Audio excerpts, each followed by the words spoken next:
Ha arribat l'any nou i amb ell aquella llista eterna de propòsits. Fer més esport, menjar més sa, llegir més llibres. Però ara arriba el febrer i la majoria ja n'hem deixat la meitat enrere. Això, vulguis o no, pot generar una mica d'angoixa. Doncs no t'amoïnis, perquè no ets l'única i casualment la ciència ho pot explicar.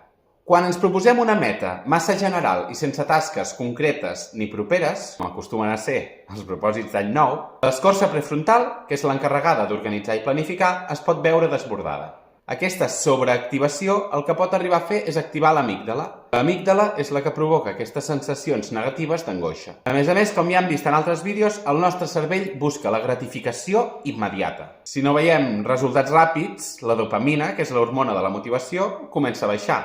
I això pot fer que tant a llarg com a curt termini anem abandonant els nostres objectius. Però no tot és negatiu. Com ho podem solucionar? Què podem fer per assolir, millor o amb més èxit, els nostres propòsits d'any nou?